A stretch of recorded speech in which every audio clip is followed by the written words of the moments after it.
Queen Ziala, of the star realm of Ziara, lay on a floating bed of pale blue light in the palace clinic. The walls shimmered like water, yet nothing could hide the truth flashing on the holoscreens.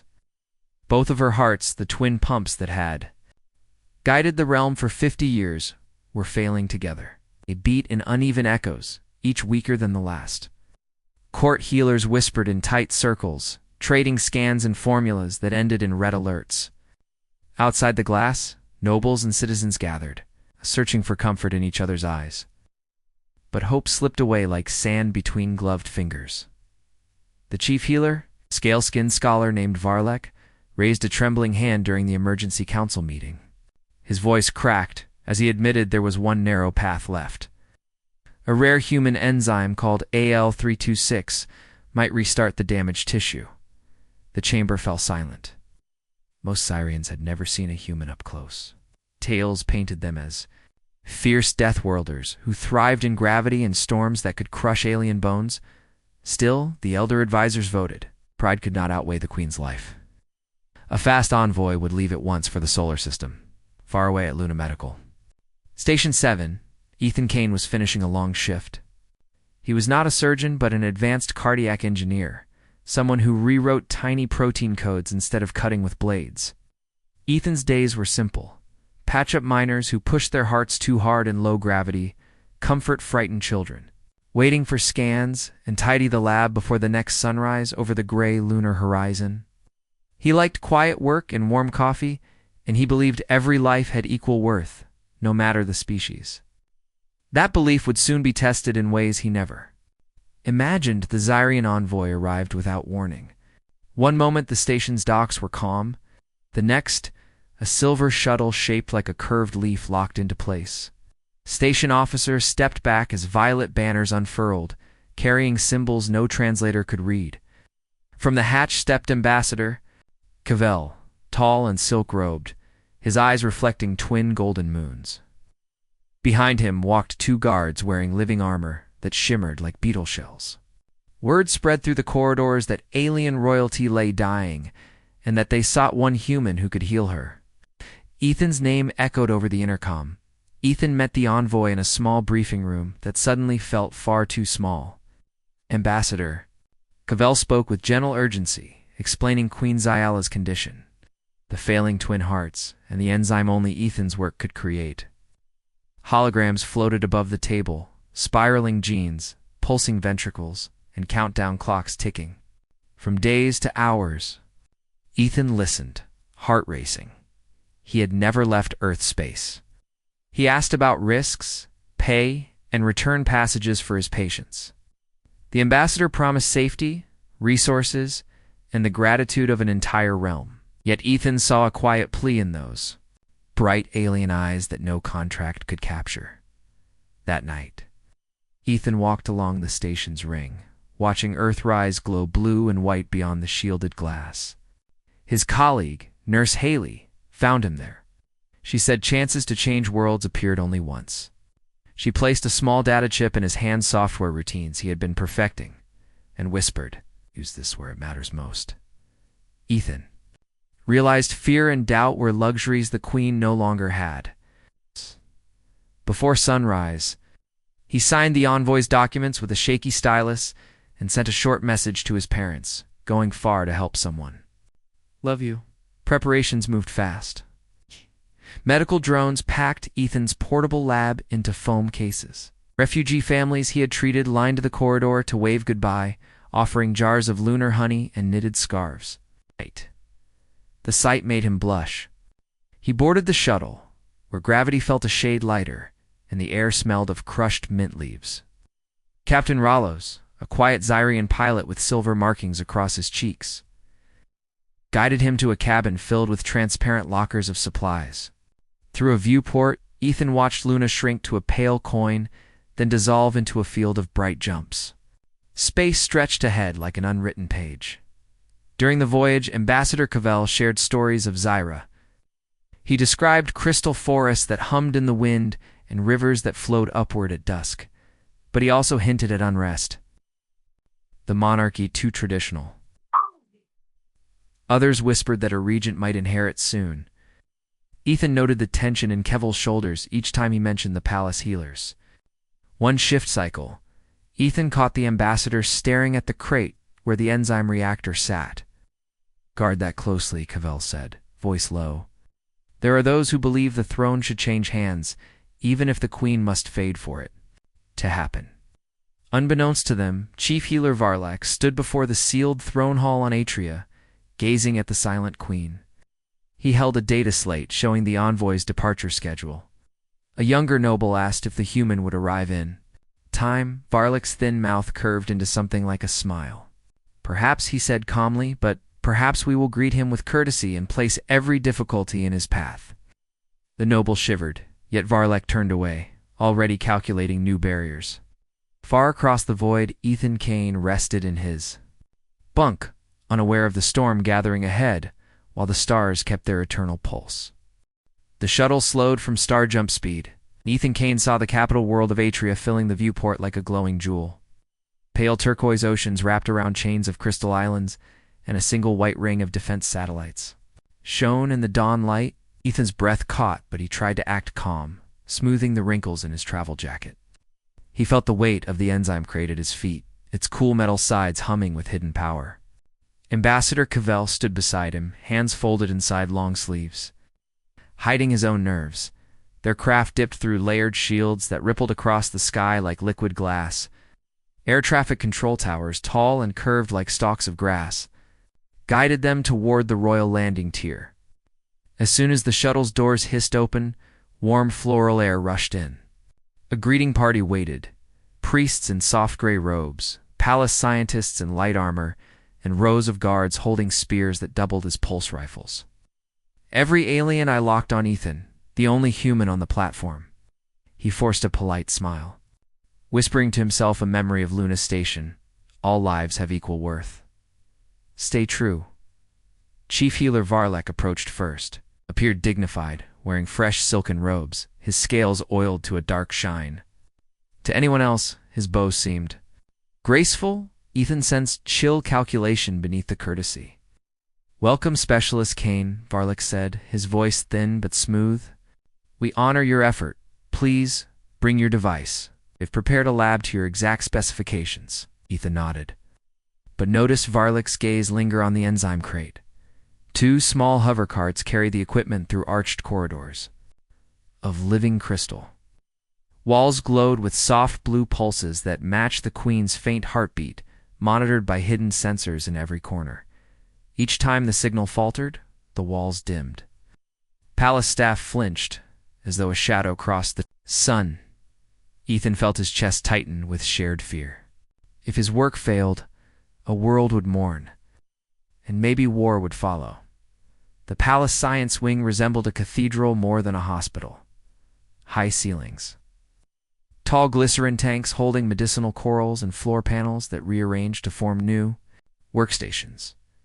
Ethan's personal lab occupied a circular alcove. He tested the power outlets and found them steady. Still, he unpacked a bundle of spare cables from his bag, not trusting unknown systems with precious minutes of surgery.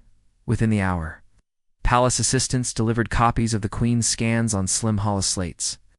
Ethan studied the twin hearts in rotating 3D projection. Layers of pearly muscle had thinned, and the right-hand heart trembled with every pulse. He loaded his enzyme base into a bioprinter, instructing it to weave synthetic proteins around a microcrystal scaffold. If successful, the patch would fuse to the failing tissue, restart electrical flow, and strengthen the muscle fibers. The process needed 12 hours of uninterrupted stability. While the printer hummed, Varlak returned, flanked by 3 aides. He wore a mild smile that failed to reach his eyes. "Progress?" he asked. "Early stages," Ethan said, keeping his language simple.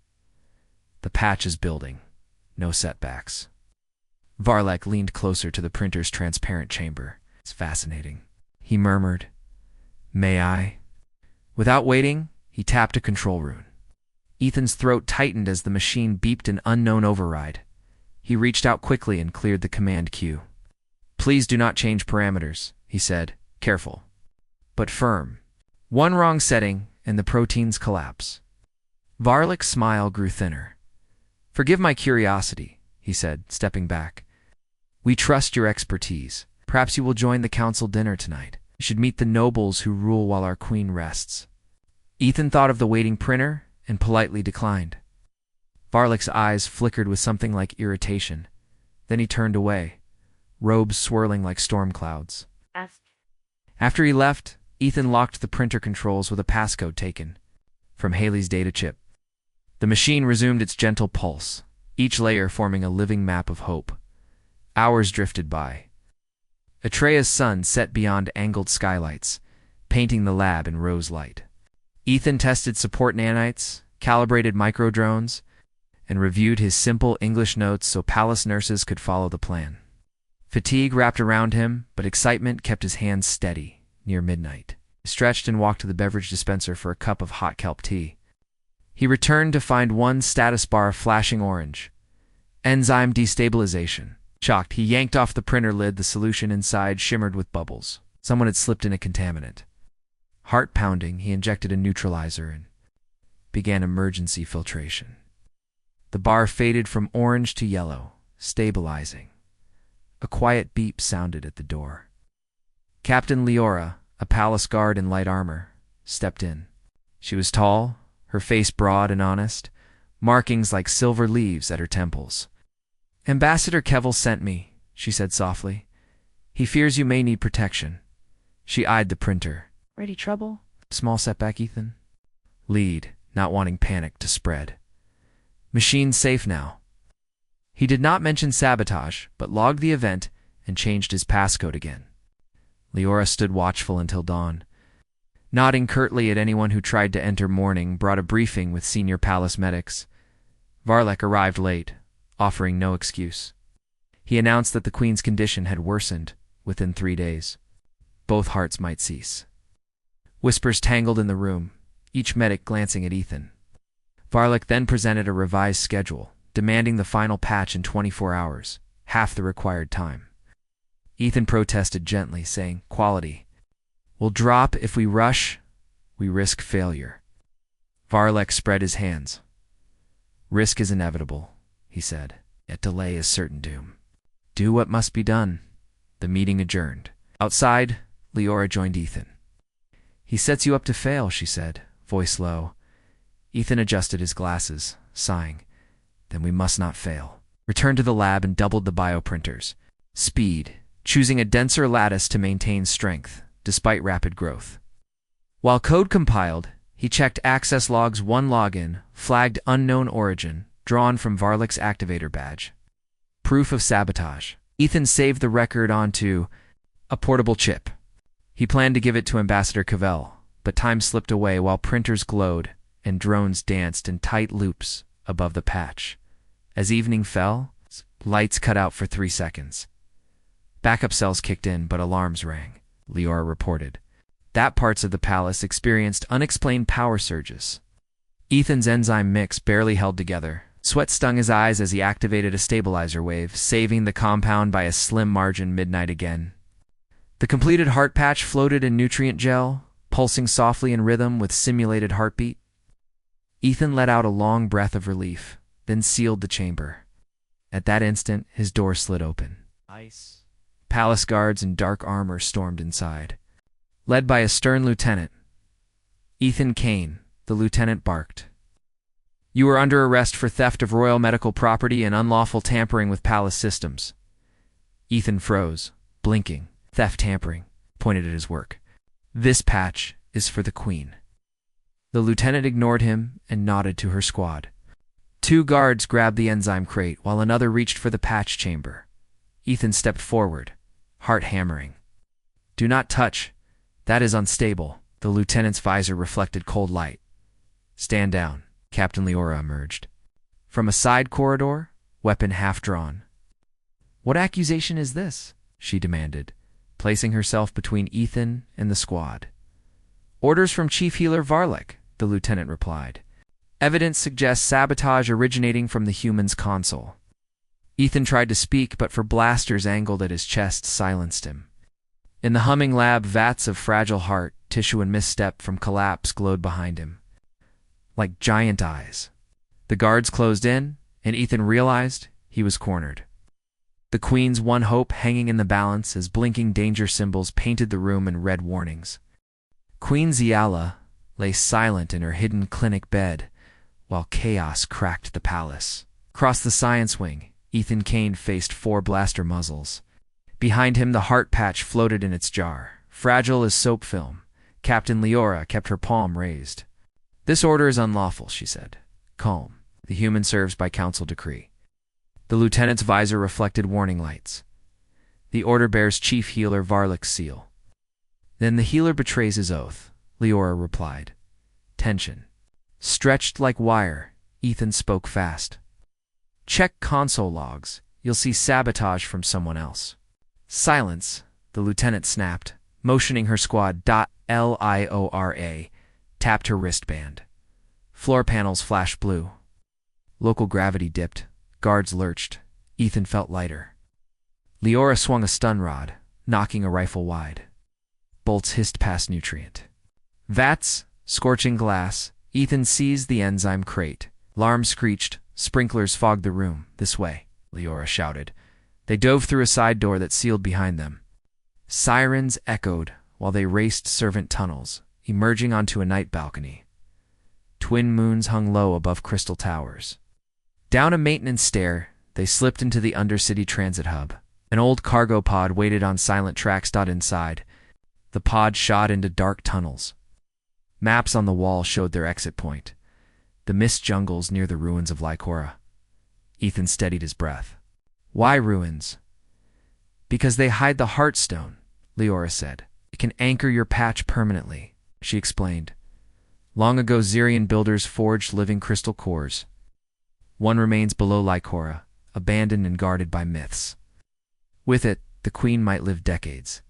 Without it, only days." During the pod ride, Ethan opened the evidence chip. Log lines confirmed Varlick's badge had forced the printer override. Anger mixed with purpose. "The council must see this," he told Leora. She nodded. "First, the Queen must survive to read it." In the mist jungle, humidity soaked their clothes. Glowing vines lit a narrow path and frogs sang like glass chimes. Leora said Lycora had been the Empire's archive until scholars fled and left guardian creatures behind. Blue shards soon whirled from the brush-living beetles of crystal, wings clacking like bells. They devoured energy. Leora tossed a warm ration bar. The swarm erased it. "Rifles only feed them," she warned. Stone arches rose from fog. Inside a roofless hall, mosaic tiles showed twin hearts under a starburst. Leora pointed to a stair spiraling down. "Chamber lies below. I hold the mercenaries." Ethan hesitated. She pushed him on dusty steps, ended at a vault sealed by carved panels. Ethan found a power node and fed it charge. Panels slid apart, revealing a melon-sized crystal glowing amber, pulsing like a calm heartbeat. Perfect for his enzyme lattice. He placed it in a padded case and hurried back. Upstairs, Leora lay wounded, 3 mercenaries around her. Leader held the case. Cracks spread across the ceiling. Rubble fell, splitting the floor. Chaos blinded everyone. Ethan darted forward, reclaimed the crystal, and rolled behind broken statues. A beam pinned Leora. Debris kept falling. He dropped his bag, wedged a rusted jack beneath the beam, and pumped. Metal shrieked, but the arch lifted enough. She crawled free as the jack buckled. They stumbled into a side passage and burst into dawn air. Behind them, the hall collapsed, burying mercenaries and secrets. Coughing on moss, they laughed in shock at surviving. Liora checked a wrist compass. "Loyal outpost, 30 kilometers east. My beacon may call a shuttle." Ethan adjusted the bag with the Heartstone, feeling its steady pulse. "Then let's finish saving a queen," he said, and they limped toward the rising light. Ethan and Leora reached the small, loyal outpost just after sunrise, both limping and half covered in jungle mud. 4 young cadets hurried out of a camo hut, eyes wide when they saw the glowing Heartstone cradled in Ethan's arms. Leora saluted them and ordered a full status report. The cadets, eager and afraid, explained that Palace Combs had gone strange during the night. All channels now carried only Varlik's codes and the emergency frequency was jammed. That meant a coup was no longer a rumor. It was real, and it was moving fast. Inside the hut, Ethan set the Heartstone on a medical tray. The amber crystal pulsed with warm light, steady and calm, almost like it could tell everyone to breathe. He ran quick scans with his portable reader. Results looked perfect.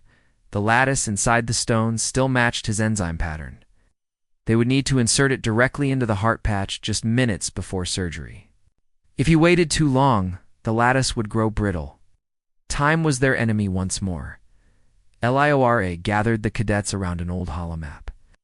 "The palace gates are locked," she said, pointing to a red ring around the capital district. "But the undercity tunnels are open. Ancient water lines cross beneath the throne hall. We sneak through them, reach the queen's stasis ward, and move her to a safe clinic where Varlik has no control." A cadet named Oren asked the hard question, "How do we carry her past the coup troops?" Leora smiled, tired yet fierce. "With honor and quiet feet, Oren? And with Ethan's micro-drones jamming their cameras?" Ethan nodded. He still had the drones he used for heart inspections. By rewriting their firmware, he could make them emit a mist of static that blinded small sensors.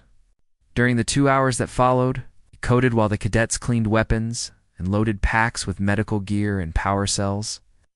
Outside, a loyal shuttle dropped from low orbit, piloted by Captain Rallos, the quiet flyer who had first brought Ethan from Luna. Rallos greeted them grimly. "Palace skies are full of patrol drones," he warned. "This bird can get you close, but landing lights will call trouble fast." The plan ran simple. Rallos would drop them on an old balcony that overhung the palace's western cliff. From there, a forgotten vent shaft led down into the water tunnels. They would crawl under security grids, rise inside the royal infirmary, and pull the queen's stasis pod onto an anti-grav gurney. If any guard asked questions, Leora would flash her captain's badge and claim a secret medical transfer. Their destination was an abandoned undercity clinic once used for plague research. Its dense walls blocked most signals. Leora had already sent a silent beacon to Ambassador Cavell, asking him to gather loyal counselors there. The flight into the capital felt like drifting through a storm made of lasers. Search beams crossed the sky in bright nets, and Rallos flew low enough that treetops brushed the shuttle's belly. Alarms pinged every 50 seconds as defense grids tried to lock on. Each time Rallos banked hard, swore under his breath, and slid through another gap. Ethan sat strapped in, holding the Heartstone inside a padded box, repeating lines of calming code in his mind. Leora sat across from him, tightening her arm bandage while reviewing wall schematics. Her armor still bore cracks from the ruined hall, yet her eyes never wavered. The shuttle kissed the balcony tiles and lifted off again before its engines cooled. Ethan and the team hurried to the vent shaft. Oren hacked the rusty grate and they dropped one by one into darkness that smelled of wet metal. Ethan slid last, balancing the box on a sling. Drones buzzed from his belt, clouding sensors ahead. With static fizz, water dripped echoes down the tunnel, and faint rumble of palace generators shook the walls. Nobody spoke. Even breaths felt too loud. After 30 tense minutes of crawling, a grate above them glowed faint blue. Leora climbed first and eased it open. They emerged inside a supply hall stacked with unused med pods. Footsteps echoed beyond double doors. Leora peeked. 2 coup soldiers guarded the queen's ward, their helmets down, bodies relaxed. She motioned. To the cadets, Oren tossed a pebble down the side corridor, drawing the guards away. When their backs turned, Leora signaled, and everyone rushed through the ward doors like a swift wind. Queen Zyala floated in a transparent coffin-shaped pod, her skin pale silver, eyelids fluttering each time the stasis pulse surged. Vitals. Across the pod walls spelled imminent failure, 30 hours, maybe less. Ethan pressed a palm to the cold surface. "Hang on," he whispered. The team disengaged the locking clamps and slid the pod onto the anti-grav gurney. Alarms stayed silent.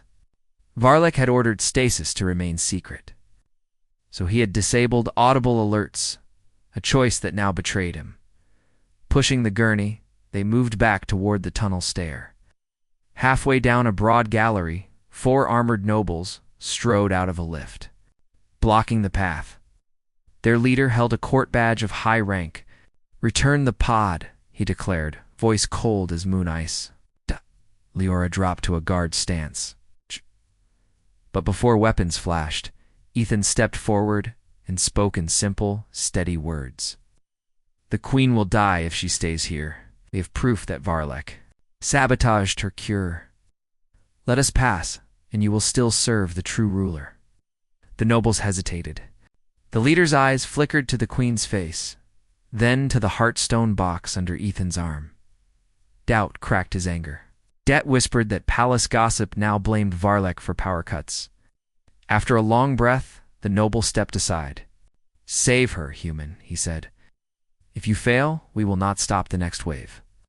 It was permission wrapped in a threat, but permission all the same. They descended again, crossed to filtration rooms, and rolled the pod into the Undercity. Clinic as dusk fell. Dust-coated empty beds. Spider teens skittered into vents. Oren powered 3 old wall screens, while another cadet set up portable lamps. The cadets dragged cables from a back generator. Ethan turned on his portable lab, fixed the heart patch, chamber in a cradle, and set the heartstone beside it. Beneath flickering lights, the 2 living crystals seemed to greet each other, pulses syncing in shared rhythm. Lio Ara barred the clinic doors, stacking crates as makeshift walls. She and the cadets checked rifles, but their eyes often drifted to Ethan. He felt their trust like a heavy cloak. He sterilized the main table and guided microdrones to scan the queen's chest through the pod glass. Everything looked worse. Muscle strands grew thin as silk threads. He spoke to himself in careful steps. Remove pod lid, insert heart patch, fuse stone. Ray seal vessel, each word laying a path through fear. Power flickered. Ceiling fans stopped, then spun again. Outside, distant blasts thumped clashes between loyalists and coup troops. Ethan asked Leora for 1 minute of full power at the final bond stage. She promised it, even if she had to hold the cable with bare hands. He took a breath that felt like his first in hours, opened the pod, and began to work. Distant booms rattled the cracked windows, while Ethan Kane washed his hands in sterile gel that smelled like rain. Dusk light flickered through the broken shutters, mixing red sunset with the blue flash of gunfire on the avenue outside. He kept, his breathing slow. If his hands trembled, the queen would not survive. So there was no space for fear now. Captain Leora and the 4 young cadets dragged a heavy power pack across the floor. Cables snaked like metal vines to the old surgical table. Sparks popped when the first connector touched its socket. Leora winced, then pushed the plug in hard. The lamp columns brightened and held steady. Give 90 minutes of full power. She told Ethan, voice rough but steady. After that, this cell dies. Ethan nodded, speaking each step aloud in simple phrases to ground himself. Open stasis pod. Keep heart temperature stable. Attach patch around right heart. Insert crystal. Core fuse lattice. The cadets listened, learning the small jobs he assigned: monitor pulse lines, feed nanodrones, adjust coolant flow. With a hiss, the pod lid unlocked. Cold vapor drifted into the air and rolled along the tiles. Queen Xyela's silver skin glimmered under the bright lamps, and her eyelids fluttered at the sudden warmth. Her 2 hearts beat in uneven knocks, like shoes on a broken stair. The monitors showed a warning: 22 hours to total failure. Ethan's gloved fingers moved fast but gentle. He lowered the nutrient gel patch onto the first failing. Heart. The gel spread like soft jelly, clinging to the thin muscle walls. Tiny lights inside the patch flashed green bond accepted. Next came the heartstone. Pulsed amber in the tongs, warm as fresh bread, guided it into the central socket of the patch. When the stone slid home, both lights and hearts synced for a breath, then fell out of rhythm again. The lattice still needed final fusion. He activated the microdrones. They spilled from a small port like a cloud of silver dust, slipping through the gel, weaving golden threads between patch and heartstone. On the overhead screen, lines of data rose, enzyme bond strength climbing, electrical flow improving, muscle tension returning. Ethan smiled under his mask. "It's working," he said. Before relief settled, the building shook with a blast so close that dust fell from the ceiling. Leora ran to the doorway, rifle up. Her visor picked up heat. Bloom's outside soldiers pushing toward the clinic. "Loyalists holding," she reported, "but they will not hold long." The cadet Orin gulped. "What if power fails during fusion?" "Then the patch may tear loose," Ethan answered, "and we lose everything." He turned back to the drones. They circled the Heartstone, tracing rings of living crystal that glowed brighter each loop. Another explosion rattled the room. Wall screens blinked to black. Power had dipped for half a second, but backups held. Leora grabbed 2 cables and locked them together herself, metal sparking against her gauntlets. The lights steadied. Her hands smoked where hot plastic melted against armor. Merely hissed, shook off the sting, and braced the door with a metal bed frame. Outside, the Loyalist cum line cracked alive in Leora's ear. An Allied cruiser had broken through the blockade ring. The human relief ship from Luna Station, the Pacifica, was in low orbit and ready to beam down fresh power cells and medical drones. If someone lit a landing beacon. Leora called to Orin. "Aye."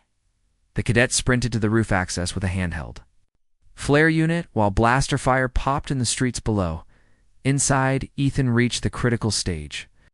Nanodrones formed tiny arcs of blue energy across the heart sheath. The Queen's right heart lurched, then steadied into a smooth beat. Her left heart, still unpatched, dragged behind, but its rhythm began to mirror the stronger beat. Monitors flashed yellow, then green. A line of text said, "Coronary synchronization 95%. Ethan allowed one deep breath of hope. Beginning final seal."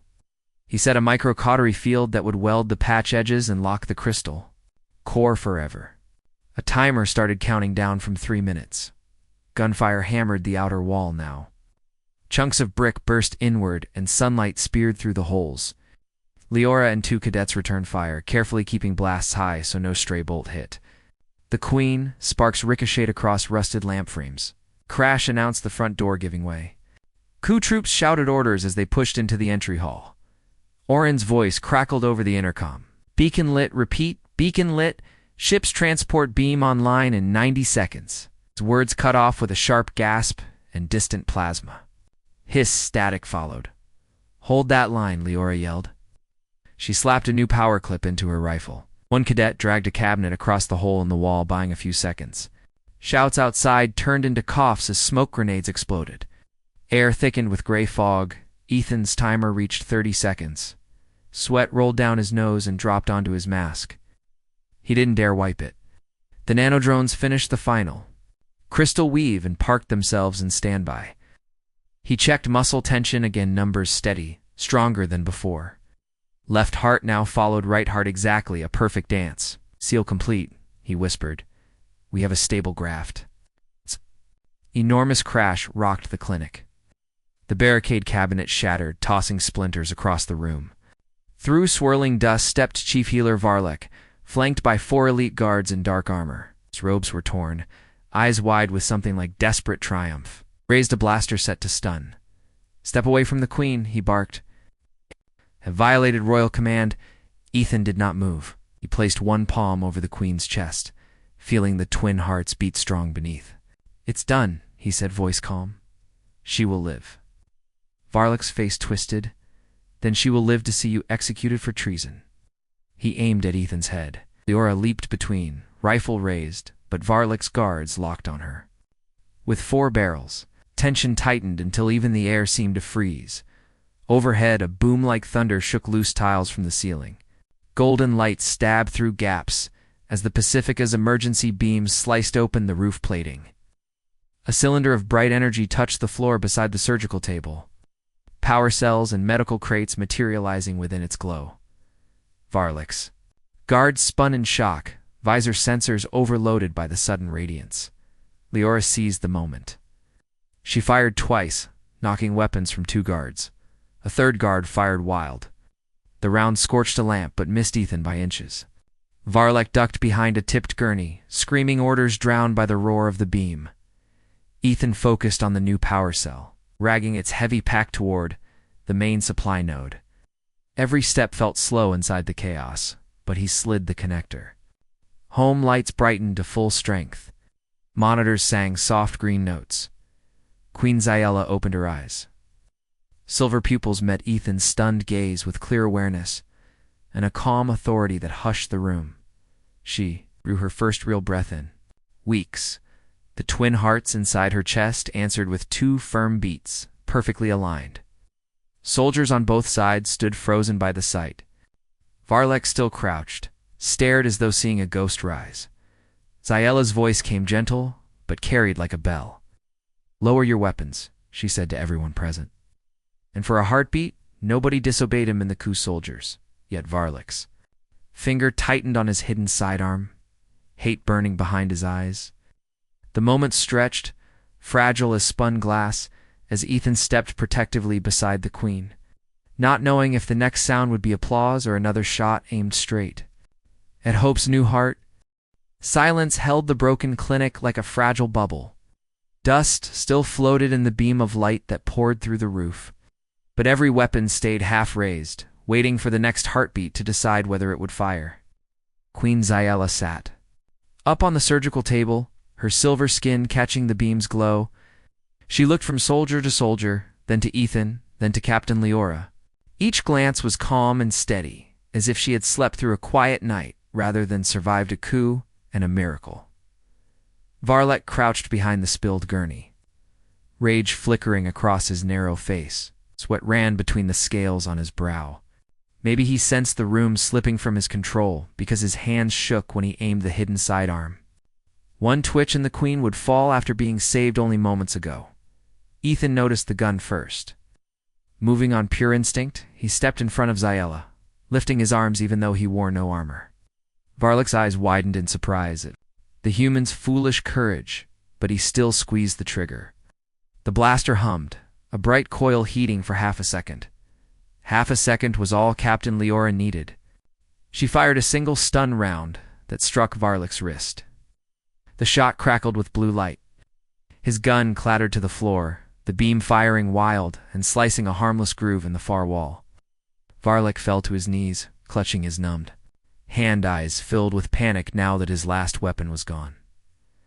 The queen's voice rang out, soft yet sharper than any rifle. "Chief Healer Varlek, you have betrayed your oath and endangered your sovereign," she said. "Lay flat and surrender." Varlek shook his head, desperate. "I did it for the realm," he rasped. "New blood, new vision you chose." "Fear," Zyella replied, "and fear weakens more than any illness." She turned to the coup soldiers still frozen nearby. "Who do you serve? The realm or one fearful man?" One soldier slowly unlatched his helmet, letting it fall with a hollow clang. He set his rifle on the floor and knelt. The others followed in a chain of clattering weapons and bowed heads. Only Varlek remained upright, trembling while alarm sirens faded into distant city echoes. Leona and the cadets secured the chief healer with binding cuffs, then moved him aside. Ethan finally allowed his breath to escape. His hands trembled now that the danger had passed, and he almost laughed at how human he felt again. Weak knees, dry mouth, and a mind repeating a single thankful word: alive.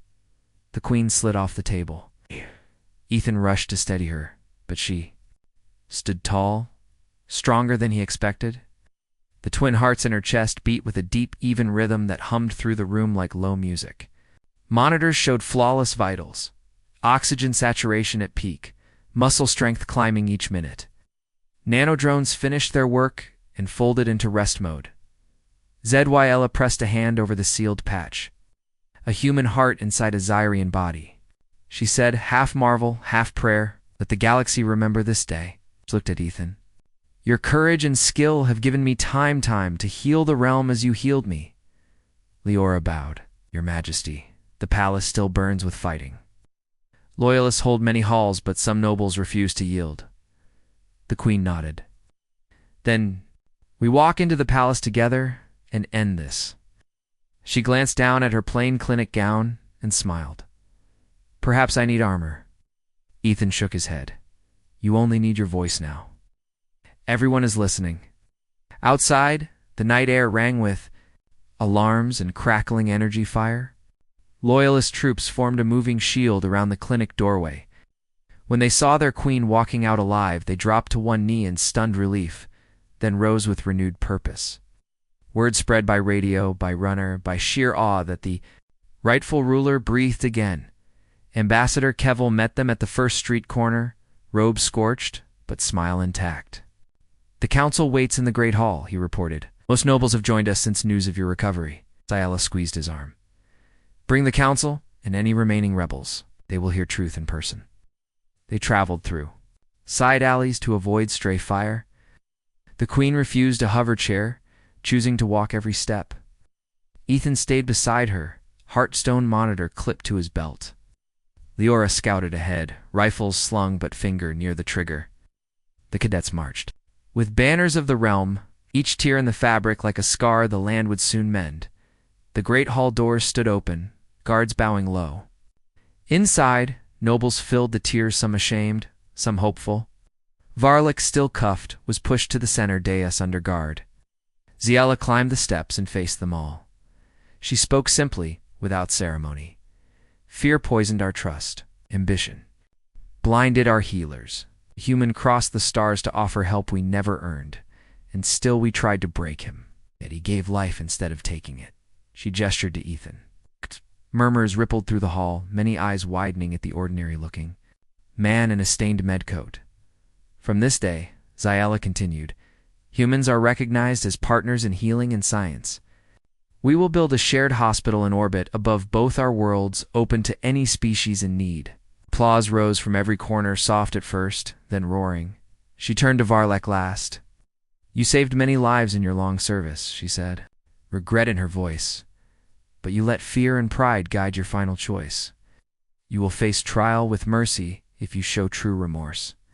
Varlek sank, tears shining as the weight of his fall settled. After the council voted to confirm the queen's decree, Ziela gestured for Ethan to step forward. Name your reward, she said. Wealth, title, land, anything within my power. Ethan blushed, thinking of Luna Station's plane corridors and the miners whose hearts still needed fixing. I want learning shared, he said. Scholarship for Zyrian and human students to train together. A seat for me in the new orbital hospital, no titles. Just work. The queen smiled, radiant. Granted, let our peoples mend the galaxy. One pulse at a time.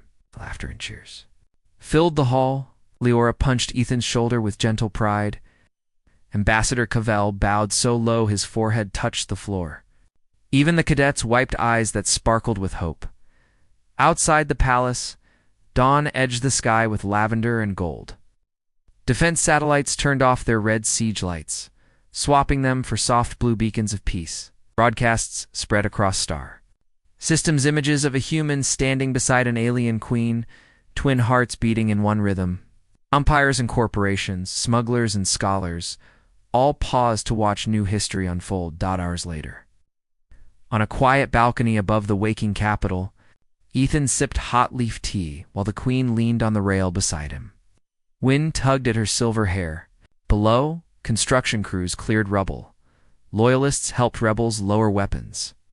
And children painted bright flowers over charred walls. I once feared my realm would die with me, Ziela said. Now I see it has just begun a new cycle. Ethan set down his cup.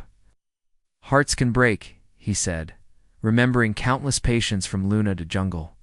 But they are built to heal too. She nodded. The galaxy is larger than our fears. Distant engines rumbled, shuttles bringing aid teams from the Pacifica. High above, the new orbital station beacon flickered on, a star within sight of both Earth and Zyra. Two worlds, once. Strangers now shared a single light in the void.